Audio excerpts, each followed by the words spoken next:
बोलो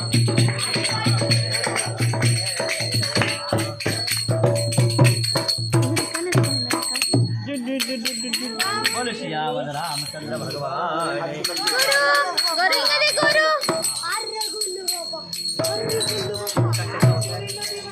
ओम गुरुरे ब्रह्मा गुरुरे विष्णु गुरुरे देवो महेश्वरा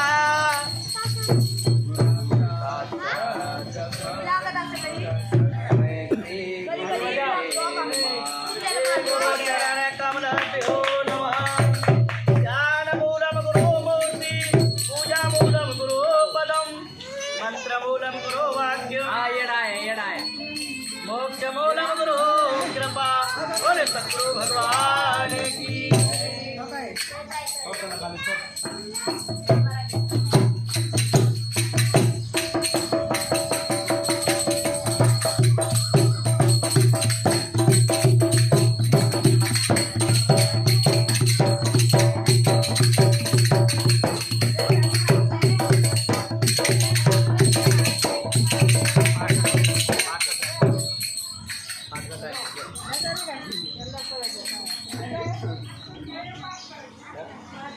हाँ वो तो गर्म बात का टाइम हो गया पहले से तो आता ही नहीं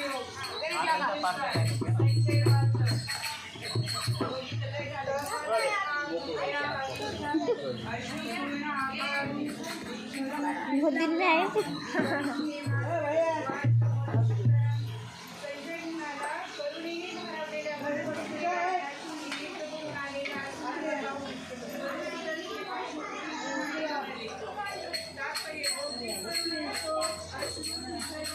इसने तो भले कैमरा लेके आई थी फोटो काढन।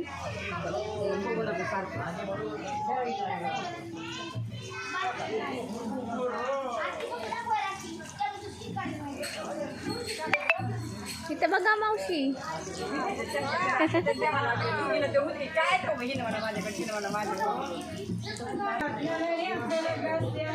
त्या ज्ञानरूपी दैत्याचा श्रीकृष्णांनी वध करावा अशी अर्जुनांची इच्छा होती।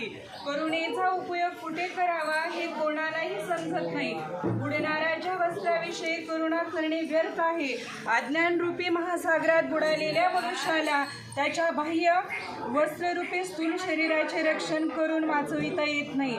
जो हे जाणत नाही आणि केवळ बाह्य वस्त्राविषयी शोक करतो त्याला शूद्र किंवा अनावश्यक शोक करणारा असे म्हटले जाते। अर्जुन क्षत्रिय होता आणि अशा प्रकारच्या वर्तणुकीची त्याच्याकडून अपेक्षा नव्हती। तथापि भगवान श्रीकृष्ण अज्ञानी मनुष्याचा शोक नष्ट करू शकतात आणि याच उद्देशाने त्यांनी भगवद्गीता सांगितली।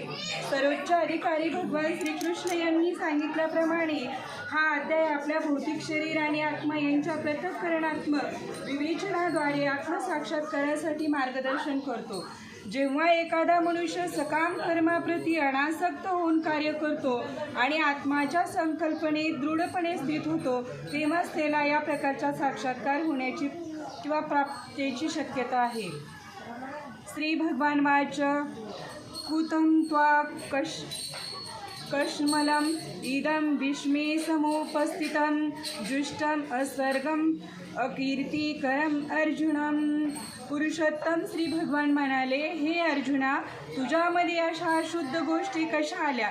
ज्या मनुष्याला जीवनाच्या मूल्याचे ज्ञान आहे त्याला या मोहमयी गोष्टी मुळी शोभत नाही।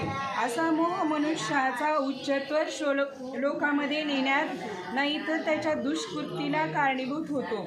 तात्पर्य कृष्ण